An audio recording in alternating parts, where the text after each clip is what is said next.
என்னடி ஆச்சு? இப்படி வந்திருக்க? ஃபோன்ல என்னென்னமா சொன்னீங்க? புதுசா கல்யாணமான பொண்ணு மாதிரியா இருக்க? எப்படி வீட்ல இருந்து அதே மாதிரி இருக்கிற? எதுக்கு அவசர அவசரமா பஸ் ஸ்டாப் வர சொன்ன? வீட்டுக்கு கூட வர சொல்லாம. அம்மா என்ன காலையில 7 மணிக்கே வீட்டுக்கு சொல்றாங்கம்மா.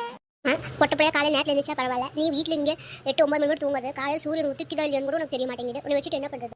அம்மா அது இல்லாம என்னையவே காபி போட சொல்றாங்கம்மா. இதை பத்தி சொல்ல வேண்டாம்னு நினைக்கிறேன். புதுசா வேற கல்யாணமா இருக்குது. அந்த காப்பியை குடிச்சிட்டு எப்படி உயிரோட இருக்கிறாங்க? அம்மா என்னோட துணிமணிக என் புடவைக அப்புறம் என் புருஷனோட ட்ரெஸ் எல்லாம் என்னையவே துவைக்க சொல்றாங்கம்மா. இழிச்சு வச்சு இல்லை, அதனால என்னை துவைக்க சொன்னாங்க. நீ தாண்டி போய் செய்யணும். மானத்தை வாங்காதடி, போய் வேலையை செய்தி போடி. நான் கடையில கூட கேளுமா. நம்ம போய் வேலையை பாரு. போய் ஒழுக்கமா குடும்பம் நடத்துற வழியை பாரு. தேவையில்லாம பண்ணிட்டு இருக்கேன். நான் கூட வேற ஏதாவது பிரச்சனைன்னு சொல்லி வந்துட்டேன். வீட்டு வேலை செய்யறதுக்கு வலிக்கிட்ட போட்டு மேலே உங்களுக்கு. உங்களுக்கு என்ன பண்ணாம எங்க அப்பாட்ட சொல்ல போறேன். நான் வீட்டுக்கு போறேன். எந்த வீட்டுக்கு போற? நான் வீட்டுக்கு போறேன். ஒன்றும் வேண்டாம், போய் வீட்டு வேலையை பாரு போ. என் மாமியாவே பரவாயில்லையாட்டுக்கு எங்க அப்பாட்ட போன் பண்ணி நான் சொல்லிட்டு பேசிக்கிட்டேன். நான் நாளைக்கே வந்துடுவாங்க வீட்டுக்கு. போடி முதல்ல, பத்திரமா போ. போயிட்டு கூப்பிடு. அம்மா எப்படி சொல்லிட்டு போறா? போய் நம்ம தான் செய்ய